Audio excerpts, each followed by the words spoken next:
नमस्कार, प्रदेश डायरीमा यहाँहरूलाई हार्दिक स्वागत छ। दर्शकवृन्द, देशभर कोरोना संक्रमण तीव्र गतिमा बढिरहेको छ। संक्रमणले प्रदेश नम्बर 5 लाई पनि आक्रान्त पारिरहेको छ। यस्तो अवस्थामा कोरोनाको प्रकोपबाट बच्न प्रदेश सरकार हर तरहको उपाय अवलम्बन गरिरहेको छ, तर पनि नयाँ संक्रमित दिनदिनै फेला परिरहेका छन्। यो कार्यक्रम तयार गर्दासम्म देशभर संक्रमितको संख्या 304 पुगिसकेको छ। यस्तो परिस्थितिलाई मध्यनजर गर्दै संघीय सरकारले लकडाउनको अवधि बढाएर ज्येष्ठ 20 गतेसम्म पुगेको छ। दर्शकवृन्द, यस महामारीबाट बच्नका लागि सरकारद्वारा हर सम्भव गरिएका उपायहरू प्रशंसनीय त छँदैछ, तर हामीले पनि आफूबाट हुन सक्ने प्रयास जारी राख्नु अहिलेको आवश्यकता हो। प्रदेश नम्बर 5 को प्रदेश सभाको 6ठौं अधिवेशन आगामी ज्येष्ठ 9 गते शुक्रबार दिनको 1 बजेदेखि सुरु हुने गरी आह्वान गरिएको छ। नेपालको संविधान 2072 को धारा 183 को उपधारा 1 बमोजिम प्रदेश सरकारको सिफारिसमा प्रदेश प्रमुख धर्मनाथ यादवले उक्त अधिवेशन आह्वान गर्नुभएको हो। बजेट अधिवेशनका रूपमा समेत लिइने यो वर्षीय अधिवेशनका लागि निर्धारित समयमा उपस्थित हुनका लागि प्रदेशसभा नियमावली 2074 को अनुसूची 3 को 1 बमोजिम सबै प्रदेशसभा सदस्यहरूलाई अनुरोध गरिएको छ। आगामी अधिवेशनमा प्रदेश सरकारले वार्षिक नीति तथा कार्यक्रम र आगामी आर्थिक वर्षका लागि बजेट प्रस्तुत गर्ने कार्यक्रम रहेको प्रदेशसभा सचिवालयले जनाएको छ। प्रदेश 5 का मुख्यमन्त्री तथा नेकपा प्रदेश 5 का इन्चार्ज शंकर पोखरेलले पार्टीभित्र अराजकता मौलाएको बताउनु भएको छ। 27औं मदन आश्रित स्मृति दिवसको अवसरमा बुटोलमा आयोजित कार्यक्रममा मुख्यमन्त्री पोखरेलले अराजकतालाई अधिकार र स्वतन्त्रताको रूपमा लिने प्रवृत्ति गलत भएको भन्दै अराजकता नै समाज प्रगतिको बाधक भएको बताउनुभयो। सामाजिक अराजकताको प्रभाव पार्टी संगठनमा परेको बेला अहिले मदन भण्डारी र जीवराज आश्रितको अभाव निकै खड्किएको पनि मुख्यमन्त्री पोखरेलले उल्लेख गर्नुभयो। आज मानिसहरूले चाहिँ अराजकतालाई अधिकारका रूपमा स्वतन्त्रताका रूपमा व्याख्या गर्ने गर्छन्। वास्तवमा अराजकता भनेको चाहिँ समाजको प्रगतिको बाधक हो, जसले संगठनलाई कमजोर बनाउँछ, राजनीतिलाई कमजोर बनाउँछ र समाजको अग्रगतिलाई रोक्छ। आज हाम्रो समाज सामाजिक अराजकताको बाटोबाट गुज्रिरहेको छ। त्यसलाई हामीले सभ्य समाजमा रूपान्तरित गर्न सक्नै पर्छ। प्रतिस्पर्धाको माध्यमबाट समाजवाद स्थापित गर्न सकिने बताउँदै उहाँले जबज झन सान्दर्भिक हुँदै गएको पनि स्पष्ट पार्नुभयो। रूपन्देहीको सीमापारी भारतीय भूमिमा अलपत्र परेका थप नेपालीलाई उद्धार गरिएको छ। भारतका विभिन्न स्थानबाट आई सीमापारी क्वारेन्टाइनमा 1 महिना अवधि बिताएका नेपालीहरूलाई स्थानीय तह र जिल्ला प्रशासन कार्यालय रूपन्देहीको समन्वयमा नेपाल ल्याइएको हो। जिल्ला प्रशासन कार्यालय रूपन्देही र स्थानीय तहहरूसँगको समन्वयमा ल्याएका उनीहरूलाई रूपन्देहीका बुटोल उपमहानगरपालिका, तिलोत्तमा, सिद्धार्थनगर, सैनामैना नगरपालिका र कञ्चन गाउँपालिकाको क्वारेन्टाइनमा राखिएको छ। भारतमा रोजगारीका लागि गएका नेपालीहरू सीमा क्षेत्रमा अलपत्र परेका थिए। ठूलो संख्यामा सिमानामा नेपालीहरू अलपत्र परेपछि स्थानीय निकायसँगको समन्वयमा क्वारेन्टाइनमा राख्ने गरी नेपाल भित्राएको रूपन्देहीका प्रमुख जिल्ला अधिकारी महादेव पन्थले जानकारी दिनुभयो। प्रदेश 5 का मुख्यमन्त्री शंकर पोखरेलले सबै स्थानीय तहमा थप क्वारेन्टाइन निर्माण र व्यवस्थापनको कार्यक्रममा जुट्न स्थानीय तहका प्रमुखहरूलाई निर्देशन दिनुभएको छ।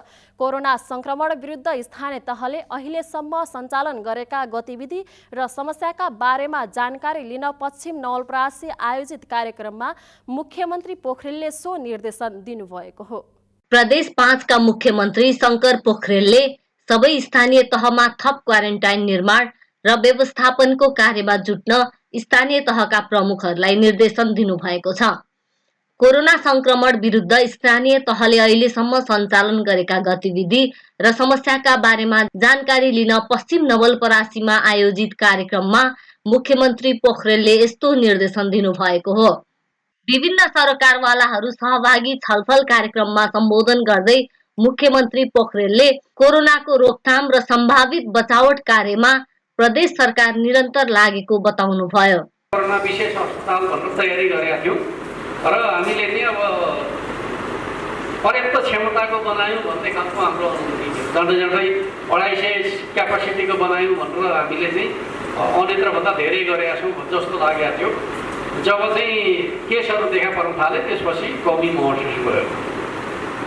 र अहिले कस्तो अवस्था छ भन्दाखेरि हामीले बनाएको बाँकेको कोरोना विशेष अस्पताल पनि भरिसकेका छ, बुटोल पनि भरिसकेका छ, भैरवा भरिसक्यो। र अहिले हामीसँग अलिकति ठाउँ खाली भएको भने चाहिँ बेलुटी मात्रै हो। त्यहाँ पनि अब ताङमा हिजो 2वटा केस देखा पर्यो भनिसकेपछि नेपालगञ्जको 8 जना र त्यहाँ ताङको 2 जनाको 10 जना चाहिँ त्यहाँ रहिसकेको अवस्था छ। त्यस अर्थमा चाहिँ हामीले जे तयार गरेका थियौँ त्यो चाहिँ अब पर्याप्त रहँदैन भन्ने खालको महसुस गरिसकेपछि हामीले थप निर्णय गरेका छौँ। त्यो निर्णय अन्तर्गत तराईका जिल्लाहरूमा चाहिँ 200 बेड क्षमताको आइसोलेसन सेन्टर निर्माण गर्ने। पहिले हामीले चाहिँ आइसोलेसन बेड भनेर हस्पिटलभित्र बनाउन भन्यौँ। हस्पिटलभित्रको आइसोलेसन बेड चाहिँ आशङ्कितहरूका लागि भनेर भनेको थियो। अब हामीले चाहिँ अब आशङ्कितहरू चाहिँ यो पालिका स्तरमा चाहिँ क्वारेन्टाइनमै राख्दा पनि हुने भयो। सो अवसरमा पश्चिम नवलपरासीका स्थानीय तह र सरकारवालाहरूले आफ्नो क्षेत्रमा गरिएको काम र चुनौतीबारे मुख्यमन्त्री समक्ष जानकारी गराएका छन्। सोही क्रममा रामग्राम नगरपालिकाका नगर प्रमुख नरेन्द्र कुमार गुप्ताले कोरोनाको सम्भावित रोकथामका लागि सीमा क्षेत्रमा क्वारेन्टाइनको व्यवस्थापन र भारतबाट भित्रिने सबैको कोरोना परीक्षण अनिवार्य गर्न प्रदेश सरकारले पहल गर्नुपर्ने सुझाव दिनुभयो। सिस्टम बनाइदिनु भएको छैन। भारतको सिमानासम्म ल्याइदिने भारत सरकारले रोडवेज बस चलाइदिएको छ। विभिन्न सहर क्षेत्रहरूबाट ट्रेन चलाइदियो। गोरखपुर जक्सनसम्म ट्रेनले ल्याइदिइरहेको छ। त्यहाँबाट रोडवेज बसबाट को कुन नागामा हो। उसले आफ्नो नागरिकलाई पनि ल्याउँदैछ, सँगसँगै नेपाली नागरिकलाई पनि ल्याएर बोर्डरमा छोडिराखेको छ। अब एसएसबीले तुम जाओ भनेर पठाइदिइराखेको छ। नेपालको शस्त्रले त्यसलाई डन्डाले रोकिराखेको छ। स्थिति यो छ। त्यो 10 गजामा छ, न यता न छ न उता छ। अब यो परिस्थितिमा फोन आउँदाखेरि स्थानीय पालिका जति सक्दो भइराखेको छ। कहिले एम्बुलेन्स पठाउने त कहिले पिकअप पठाउने, गाडीवाला पनि जान्न मान्ने अवस्था छैन। गाडी पनि कुनै चाहिने खुसी राज्यले जहाँ चाहिने मान्ने स्थिति छैन।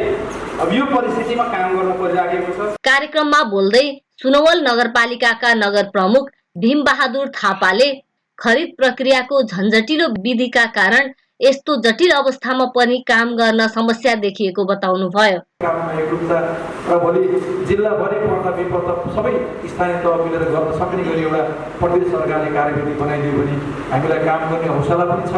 हामी स्रोत र साधनको कमी भन्दा पनि हामीलाई अलिकति जटिल यो सार्वजनिक खरिद ऐन र यो विषम परिस्थितिमा हिजो बनेका सार्वजनिक खरिद ऐनले कति काम गर्छ कति गर्दैन यो कुरालाई प्रदेश सरकारले चाहिँ फुकाइदिनुपर्छ भन्ने म अनुरोध गर्न चाहन्छु। कार्यक्रममा बर्दघाट नगरपालिकाका प्रमुख धीरज शर्मा बस्यालले सबैले मिलेर यो कोरोना महामारीका कारण सृजित समस्या समाधान गर्न लाग्नुपर्ने बताउनुभयो। अवस्था छ, कहीँ कतै केही समस्याहरू सानातिना ढिना मसिना कुराहरू छन्। ती कुराहरूलाई अब अहिलेको यो बेलामा हामीले चर्चा परिचर्चा गर्नुभन्दा पनि हामी कसरी यो युद्ध जित्न सक्छौँ त्यसतर्फ ध्यान केन्द्रित हुनु नै अहिलेको मुख्य चुनौती हो। यसर्थ यो नवलपरासी जिल्लामा बर्दघाट कार्यक्रममा सुस्ता गाउँपालिकाका अध्यक्ष रामप्रसाद पाण्डेले खुल्ला सिमानाका कारण जोखिम बढ्दै गएकाले थप चुनौती देखिएको बताउनुभयो। उहाँलाई व्यवस्थापन गर्न हामीलाई गाह्रो भएको छ। स्वास्थ्य कर्मी मित्रहरूलाई पनि हम्मे भएको छ। सुरक्षा निकायका साथीहरूलाई पनि हम्मे भएको छ। खुल्ला सिमाना छ, तथापि हामीले नदीमा चल्ने सबै ढुङ्गाहरूलाई लक गरेका छौँ। अहिले सुस्ता बारीका लागि सुस्तामा छुट्टै क्वारेन्टाइन बनाएका छौँ र बुहारी नै आउनुपर्ने समस्या छैन। त्यसै गरी सम्पूर्ण कार्यक्रममा सरावल गाउँपालिकाका अध्यक्ष राधेश्याम चौधरीले जिल्ला नै सिल हुन आवश्यक रहेको जानकारी दिनुभयो। सिल भइरहेको अवस्था छ, तर हाम्रो नवलपरासी जिल्ला सिल हुन सकेको छैन। त्यस कारणले गर्दाखेरि अहिले लकडाउनमा चाहिँ जति कडाइ हुनुपर्ने हो त्यो कडाइ हुन सकेको छैन। कार्यक्रममा बोल्दै पालीनन्दन गाउँपालिकाका अध्यक्ष बैजू प्रसाद गुप्ताले काम गर्न निकै चुनौती देखिएको जानकारी दिनुभयो। काम गरिरहेछौँ, समस्या छ। अब हाम्रो सिडिओ साहबले दिन रात नभनिकन हाम्रो प्रशासनका मित्रहरू हाम्रो सोही कार्यक्रममा बोल्दै प्रतापपुर गाउँपालिकाका अध्यक्ष राजकुमार शर्माले लकडाउनको समयमा भारतबाट लुकीछिपी नेपाल भित्रिएकाहरूका कारण थप समस्या देखिएको बताउनुभयो। दिल्ली मुम्बई सङ्क्रमित ठाउँमा आएका व्यक्तिहरू छन् त्यहाँ, त्यस कारण त्यसले भोलि हामी आइसोलेसनको व्यवस्था गरिएन भने त्यसलाई ल्याएर राख्ने कहाँ। यशोदा पौडेल, नेपाल टेलिभिजन, प्रदेश नम्बर 5 नवलपरासी। प्रदेश 5 सरकारले कोभिड-19बाट नेपालको कृषि क्षेत्र प्रत्यक्ष प्रभावित भएकोले किसानलाई राहत प्रदान गर्न कोभिड विशेष कृषि कार्यक्रम सञ्चालन गर्ने निर्णय गरेको छ। कृषि उत्पादन बजारीकरण र कृषक सहुलियत तथा अनुदान लगायतका कृषि क्षेत्रको सबलीकरणका लागि सञ्चालन गरिने विभिन्न कार्यक्रमका लागि 51 करोड 14 लाख रुपैयाँ छुट्याएको प्रदेश सरकारले जनाएको छ। हेरौँ एक रिपोर्ट। प्रदेश 5 को सरकारले कोभिड-19बाट नेपालको कृषि क्षेत्र प्रत्यक्ष प्रभावित भएकोले किसानलाई राहत प्रदान गर्न कोभिड विशेष कृषि कार्यक्रम सञ्चालन गर्ने निर्णय गरेको छ। कृषि उत्पादन बजारीकरण र कृषक सहुलियत तथा अनुदान लगायतका कृषि क्षेत्रको सबलीकरणका लागि सञ्चालन गरिने विभिन्न कार्यक्रमका लागि 51 करोड 14 लाख रुपैयाँ छुट्याइएको प्रदेश सरकारले जनाएको छ। 100 जना किसानहरूले सुविधा पाउने गरी प्रति किसान औसतमा 20,000 रुपियाँसम्म सहयोग गर्ने कार्यक्रम छ। यस्तै गरेर विदेशबाट फर्किएका व्यक्तिहरूलाई लक्षित गरेर हामी प्रदेशका 109वटै पालिकाहरूमा हामी 100 जनाका दरले तरकारी खेती अथवा फलफुल खेती, त्यसै मत्स्य व्यवसाय अनि मत्स्य त यसमा छैन, हामीले जस्तो अन्य चाहिँ कृषिका कार्यक्रमहरू सञ्चालन गर्नको लागि यदि उहाँहरू चाहनुहुन्छ भनेदेखि प्रति कट्ठा 5,000 का दरले हामी उहाँहरूलाई राहत उपलब्ध गराउन चाहिँ हामी गइरहेका छौँ र यो कार्यक्रममा हामी 10,900 किसानहरूलाई समेट्ने कार्यक्रम रहेको छ। र यस्तै गरेर अर्को एउटा कार्यक्रम हामी स्थानीय स्तरमा बिउ उत्पादन गर्न सकिएन भनेदेखि चालु आर्थिक वर्षको धानको सिजनमा किसानहरू धानको बिउ खोज्नको लागि भौँतारिरहेको अवस्था छ र भविष्यमा पनि यो अवस्था नआउला भन्न सकिँदैन। तसर्थ स्थानीय स्तरमै बिउ उत्पादन कार्यक्रममा सहयोग गर्नको लागि धानको बिउ उत्पादन गर्ने किसानहरूलाई पनि सहयोग पुर्याउने कार्यक्रम छ र यो धानको बिउ उत्पादन गर्ने किसानहरूलाई हामी प्रति कट्ठा 1,000 अथवा प्रति बिघा 20,000 रुपियाँसम्म हामी उपलब्ध गराउने व्यवस्था छ र प्रदेश सरकारले यो 3वटा कार्यक्रमहरू खास गरेर बर्खे तरकारी खेती, विदेशबाट फर्किएका व्यक्तिहरूलाई पुर्याउने सहयोग र बिउ उत्पादन कार्यक्रम हामी स्थानीय तहको साझेदारीमा यो कार्यक्रम कार्यान्वयन गर्न गइरहेका छौँ। प्रदेश सरकार भूमि व्यवस्था कृषि तथा सहकारी मन्त्रालयका अनुसार प्रदेशका पहाडी र भित्री मधेसका जिल्लाहरूमा सञ्चालन गरिने कार्यक्रम अन्तर्गत उक्त बजेट रकम आगामी साउन मसान्तसम्म खर्च गर्ने लक्ष्य रहेको छ। प्रदेश सरकारका अनुसार यो कोभिड विशेष कृषि कार्यक्रम अन्तर्गत गुल्मी, प्युठान, रुकुम र रोल्पामा आलु खेती प्रवर्धन गर्ने कार्यक्रम सञ्चालन हुने र यसबाट 500 किसान लाभान्वित हुनेछन्। जुन यो कोभिड-19 को कारणले कृषि क्षेत्र लगायत अन्य क्षेत्रहरूमा पनि प्रभाव परेको छ, तर कृषि क्षेत्र अझ बढी प्रभावित छ भने त्यसमा पनि अझ साना किसानहरू बढी प्रभावित छन्। र अर्कोतर्फ कोभिड-19 को कारणले नेपालभित्र प्रभाव परेको मात्रै होइन, विदेशबाट समेत यसको प्रभावबाट नेपालीहरू फिर्ता हुने क्रम जारी छ र विदेशबाट फर्केका सबै बेरोजगार व्यक्तिहरूलाई रोजगारी केही न केही रोजगारी नदिने हो भनेदेखि यसले कठिन अवस्था आउन सक्छ भने अर्कोतर्फ खाद्य र पोषण सुरक्षामा पनि यसले सङ्कट ल्याउन सक्छ। तसर्थ कृषि क्षेत्रमा परेको प्रभाव न्यूनीकरण गर्न र विदेशबाट फर्केका व्यक्तिहरूलाई कृषि क्षेत्रमा लाग्नको लागि प्रोत्साहन गर्ने उद्देश्यले प्रदेश सरकार भूमि व्यवस्था तथा कृषि तथा सहकारी मन्त्रालयले यो कार्यक्रम ल्याएको हो र यसको मुख्य उद्देश्य भनेको मैले अघि पनि भने एउटा साना र सीमान्त किसानहरूलाई यसको प्रभावबाट हुने प्रभावबाट न्यूनीकरण गर्ने अथवा त्यसबाट जोगाउने र अर्को भनेको बाहिरबाट फर्किएका र कुनै संस्थागत क्षेत्रमा काम नपाउने अवस्थामा त्यस्ता व्यक्तिहरूलाई कृषि क्षेत्रमा रोजगारीको अवस्था सिर्जना गर्ने अर्को उद्देश्य हो। यस प्रकारको बेमौसमी आलु उत्पादन तथा प्रवर्धन कार्यक्रमका लागि 1 करोड 20 लाख रुपैयाँ खर्च गर्ने निर्णय भएको प्रदेश सरकारले जनाएको छ। यस कार्यक्रम अन्तर्गत किसानले कम्तीमा 2 देखि 6 रोपनीसम्म आलु खेती गर्नुपर्ने र उनीहरूले प्रति रोपनी 6,000 रुपियाँका दरले अनुदान पाउनेछन्। यस्तै कोभिड विशेष कृषि कार्यक्रम अन्तर्गत हाल सञ्चालन भइरहेको कृषि एम्बुलेन्स परिचालन कार्यक्रमलाई थप प्रभावकारी बनाउँदै यसका लागि कुल 34 लाख रुपियाँ खर्च गरिनेछ।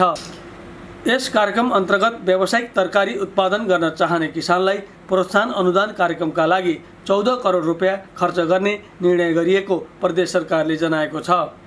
साथै दाङ, पाल्पा, अर्घाखाँची, गुल्मी, प्युठान, रोल्पा र रुकुम जिल्लामा सञ्चालन हुने यो कार्यक्रममा कम्तीमा 2 देखि 6 रोपनीमा खेती गरेको हुनुपर्ने मापदण्ड समेत तोकिएको छ। यस प्रकारको कार्यक्रमका लागि सहभागिता जनाउने किसानलाई मल र बिउका लागि प्रति रोपनी 5,000 रुपियाँका दरले अनुदान दिइने यो कार्यक्रमबाट 7,000 जना लाभान्वित हुने प्रदेश सरकारको लक्ष्य छ। हरिश ढकाल, नेपाल टेलिभिजन, बुटवल। कोरोना भाइरसको परीक्षण, नियन्त्रण र रोकथामका लागि रोल्पामा थप स्वास्थ्य सामग्री भित्रिएको छ। प्रदेश सरकार, सङ्घीय सरकार र विभिन्न जनप्रतिनिधिहरूको पहलमा थप स्वास्थ्य सामग्री जिल्ला भित्रिएसँगै आरडीटी किटको अभावमा रोकिएको द्रुत परीक्षण अर्थात् ऱ्यापिड डायग्नोस्टिक टेस्ट पुनः सुरु हुने भएको छ। हेरौँ एक रिपोर्ट। प्रतिनिधि सभाको शिक्षा तथा स्वास्थ्य समितिका सभापति जयपुरी घरतीको पहलमा रोल्पामा थप स्वास्थ्य सामग्री आइपुगेको छ। स्वास्थ्य सेवा विभाग मार्फत रोल्पामा कोरोना परीक्षण, नियन्त्रण र रोकथामका लागि थप स्वास्थ्य सामग्री आएको हो। आइतबार जिल्ला प्रशासन कार्यालय रोल्पालाई हस्तान्तरण गरिएको स्वास्थ्य सामग्रीमा 2000 थान आरडीटी किट, 5000 थान सर्जिकल मास्क, 75 थान पीपीई सेट, 200 थान N95 मास्क, 750 जोर पन्जा, 10 थान आईआर थर्मोमिटर, 500 ml को 15 बोतल सेनिटाइजर र 30 लिटर थप सेनिटाइजर रहेको छ। कोरोना रोकथामका लागि आएको यो सामग्री स्वास्थ्य कार्यालय मार्फत रोल्पा अस्पताललाई हस्तान्तरण गरिने प्रमुख जिल्ला अधिकारी लक्ष्मण ढकालले जानकारी दिनुभयो। यही गर्दा पनि हामीले अब यो सबै क्वारेन्टाइनमा राखेका मान्छे व्यक्तिहरूलाई गर्नुपर्ने आवश्यकता हो र त्यो गर्न पनि हामी सक्दैनौँ। त्यस कारण अब यो अहिले यो सामान्य रोल्पा हस्पिटल मार्फत राख्ने गरी हामीले अब यो हरेक गाउँपालिकामा अभियान नै चलाइ नाम सहितको डाटा दिएर कतिलाई चाहिँ गर्न सक्छौँ। किनभने हामीले तानथान भाग लाग्नेछौँ कुन गाउँपालिका कति त्यो क्वारेन्टाइनमा राखेको अनुपातमै हामीले त्यो गर्नेछौँ र हामी गाउँपालिकामै गएर आरडीटी टेस्ट गरेर यो चाहिँ रोकथाम नियन्त्रणको लागि हामीले एउटा अभियान चलाउँछौँ। जिल्ला समन्वय समिति रोल्पाका प्रमुख राजबहादुर बुढा, रोल्पा नगरपालिकाका प्रमुख पूर्ण केसी, नेपाल कम्युनिस्ट पार्टी नेकपा रोल्पाका अध्यक्ष सुरेन्द्र थापा घरती, नेपाली काङ्ग्रेस रोल्पाका उपसभापति किशोर आचार्य, सुरक्षा निकायका प्रमुख, पत्रकार लगायतको उपस्थितिमा उक्त सामग्री जिल्ला प्रशासन कार्यालयलाई हस्तान्तरण गरिएको हो। स्वास्थ्य सामग्री हस्तान्तरण गर्दै जिल्ला समन्वय समिति रोल्पाका प्रमुख राजबहादुर बुढाले कोरोना रोकथामका लागि यो सामग्रीले महत्त्वपूर्ण भूमिका खेल्ने विश्वास व्यक्त गर्नुभयो। र यो यसलाई चाहिँ के हो त भने अब खास गरिकन रोल्पा अस्पताल त्यसपछि आएर विभिन्न स्वास्थ्य पोस्टहरूमा यसको चाहिँ वितरण हुनेछ र यसलाई चाहिँ के हो त भनेदेखि आवश्यक टाइममा चाहिँ प्रयोग गरिनेछ भन्ने विश्वास गर्दछौँ। र यो जो सामानहरू जो उपलब्ध भएका छन् यो सामान उपलब्धहरू असाध्यै खुसी भएका छौँ र यो माननीय जयपुरी आभारी व्यक्त गर्दछौँ। यससँगै प्रदेश सरकारको सामाजिक विकास मन्त्रालय तथा प्रदेश आपूर्ति केन्द्रबाट थप 400 वटा र नेपाली सेनाबाट 300 वटा आरडीटी किट प्राप्त भएको जिल्ला स्वास्थ्य कार्यालय रोल्पाले जनाएको छ। जिल्लामा हालसम्म क्वारेन्टाइनमा बसेका 8125 मध्ये 306 जनाको मात्र आरडीटी गरिएको छ। आरडीटी किट आएसँगै भारत तथा तेस्रो मुलुकबाट आएकाहरूको द्रुत परीक्षण सुरु गरिने स्वास्थ्य कार्यालय रोल्पाका प्रमुख अनिल केसीले बताउनुभयो। अहिले तत्काललाई हामीले जिल्ला बाहिरबाट आएकोलाई चाहिँ हामी अहिले चाहिँ प्राथमिकतामा राख्दैनौँ। अहिले हामीले भारत तथा तेस्रो मुलुकबाट आएकोलाई सबैलाई हामीले जाँच गर्छौँ र टोटल कुल क्वारेन्टाइनको 7790मा अहिले हामी गर्न सक्ने अवस्था छैन। किनभने करिब हामीसँग अहिले 3000 को हाराहारी मात्रै आरडीटी किट छ, त्यही भएर सबैलाई पुग्दैन। अहिले हाम्रो अहिलेको जोखिम अवस्थालाई हेर्दाखेरि पनि बढी जसो केसहरू भारत देशबाट नै आएको हुनाले हामीले भारत तथा तेस्रो मुलुकबाट आएका व्यक्तिहरू सबैको चाहिँ हामीले चाहिँ द्रुत परीक्षण गर्छौँ र त्यसमा चाहिँ यदि नतिजा शङ्का लाए पनि हामीले थ्रोट नमुनाको सङ्कलन गरी सम्बन्धित ठाउँमा चाहिँ हामीले पठाउनेछौँ। जिल्लामा हालै मात्र 2000 किट आएपछि पुनः द्रुत परीक्षण सुरु गरिने भएको छ। यद्यपि क्वारेन्टाइनमा बसेका सबैको द्रुत परीक्षण गर्नका लागि भने अझै थप 5000 किट आवश्यक पर्ने देखिन्छ। त्यसैले जिल्लामा थप किटको व्यवस्था मिलाउन पनि प्रदेश तथा सङ्घीय सरकारको ध्यान जान जरुरी छ। माधव कुमार ओली, नेपाल टेलिभिजन, प्रदेश नम्बर 5, रोल्पा। लकडाउनको प्रभाव आम मानिसको भान्सामा समेत देखिन थालेपछि बर्दियाको ठाकुरबाबा नगरपालिकाले तरकारीजन्य वस्तु उपभोक्ताको घर दैलोमा पुर्याउन घुम्ती सेवा सुरु गरेको छ। घुम्ती सेवाबाट उपभोक्ताले तरकारी खान पाएनौँ र तरकारी खेती गर्ने कृषकको तरकारी बिक्री भएन भन्ने गुनासालाई केही हदसम्म भए पनि सम्बोधन गरेको छ। हेरौँ बर्दियाबाट दिलप्रकाश गौतमको एक रिपोर्ट। आदरणीय दाजुभाइ तथा दिदीबहिनीहरू, तपाईहरुको घर आँगनमा घुम्ती सेवा लिएर आएका छौँ। तपाईहरुकै गाउँठाउँमा उत्पादन गरिएको हरियो तरकारी तपाईहरुको सेवाको लागि घर घरमा हामी उपस्थित भएका छौँ। पिकअप जिपमा तरकारी छ अनि माथि एउटा स्पिकर लगाइएको छ। गाउँका टोल टोल घर घर अगाडि गएर यसरी नै माइकिङ गर्ने गरिन्छ। यो सेवा हो बर्दियाको ठाकुरबाबा नगरपालिका अन्तर्गत नगर कृषि शाखाको। स्थानीय उत्पादन स्थानीयलाई भन्ने नारा अभियान थालिएको छ ठाकुरबाबा नगरपालिकामा। बर्दियाको छिमेकी जिल्ला बाँके र कैलालीमा कोरोना सङ्क्रमण देखिएपछि आवत जावत ठप्प छ। तरकारीजन्य वस्तु आवत जावतमा पूर्ण रोक लगाइएको छ। स्थानीय व्यावसायिक तरकारी खेती गर्ने कृषकहरूको तरकारी बिक्री भएन र उपभोक्ताले तरकारी खान पाएनौँ भन्ने दुवै गुनासालाई सम्बोधन गर्ने गरी ठाकुरबाबा नगरपालिकाले ताजा तरकारी बिक्रीका लागि घुम्ती सेवा सुरु गरेको नगर प्रमुख घननारायण श्रेष्ठले बताउनुभयो। ठाकुरबाबा नगरपालिकाले वास्तवमा यो कोरोना भाइरसको महामारी सुरु भइसकेपछि ठाकुरबाबा नगरपालिकाबाट उत्पादन भएका तरकारीहरूको बिक्री वितरणको सन्दर्भमा अलि असहज भएको चाहिँ किसानहरूको गुनासो आइसकेपछि हामीले ठाकुरबाबा नगरपालिकाबाट उत्पादन भएका तरकारीहरू नगरपालिकाको सौजन्यमा हामीले त्यसको ढुवानीको व्यवस्थापन गरी किसानकोबाट खरिद ल्याएर तपाईँको चाहिँ बस्ती बस्तीमा लगेर बिक्री गर्ने खालको योजनाहरू सुरु गरेका छौँ र यसले गर्दा किसानहरूलाई तपाईँको चाहिँ राहतको महसुस भइरहेको छ र वास्तवमा किसानहरू अलिकति यो कोरोना भाइरस कारणले गर्दा तरकारी बिक्री नभएर अलिकति आत्तिएको अवस्था पनि थियो। यसलाई यसले सहजीकरण गरेको मैले महसुस गरेको छु। नगर कृषि शाखा मातहत रहेको नेउलापुर कृषि उपज बजार समिति मार्फत तरकारी सङ्कलन केन्द्र सञ्चालन गरिएको छ। उक्त सङ्कलन केन्द्रमा कृषकहरूले उत्पादन गरेको तरकारी कृषकको खेतबारीमै पुगेर सङ्कलन गर्ने गरिन्छ भने सङ्कलन केन्द्रमा सङ्कलन भएको तरकारी पुनः गाउँ गाउँमा लगेर न्यूनतम मूल्य निर्धारण गरी बिक्री वितरण गर्ने गरिएको छ। यो कोरोनाको महामारीका बेला तरकारीको घुम्ती सेवाले कृषकहरूलाई फाइदा त गरेको छ नै, आम उपभोक्ताले समेत घरमै बसेर ताजा तरकारी खान पाएको बताएका छन्। अहिले हामी बाहिर जान अलि डेन्जरै छ, त्यसैले गाउँघरमा सुविधा ल्याइदिनु भएको छ, धेरै राम्रो छ।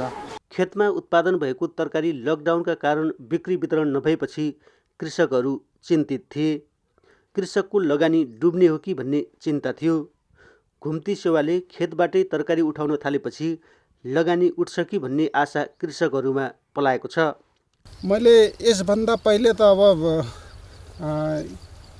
यताउता अब ठाकुरद्वारा भरि गाउँ बिक्री गर्थेँ र यसपालि अहिले के भयो भने लकडाउनले गर्दा मैले अलिकति अब सोचे जस्तो मैले बेच्न त सकेन, तर पनि अहिले अब ठाकुर नगरपालिकाले अलिकति सहजीकरण गरिदिएकोले हल्का मेरो बिक्री भइरहेको छ र आधा जति अलि बचिरहेको छ। नगर कृषि शाखाले तरकारीको घुम्ती सेवाका लागि प्राविधिक सहजीकरण र ढुवानीको व्यवस्थापन मिलाएको ठाकुरबाबा नगर कृषि शाखा प्रमुख ध्रुव बमले बताउनुभयो।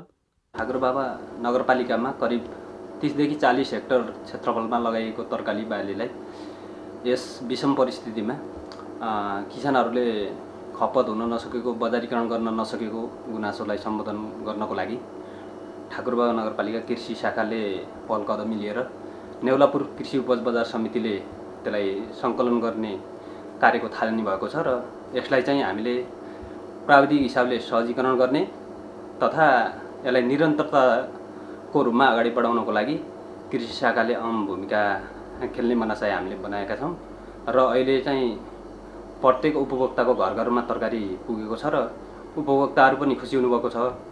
त्यस्तै गरेर जुन व्यावसायिक रूपमा तरकारी खेती गर्नुभएको किसानहरू हुनुहुन्थ्यो, उहाँहरूले उत्पादन गरेको तरकारीहरू खपत नहुने स्थिति थियो। अहिले चाहिँ समाधानतिर गएको छ।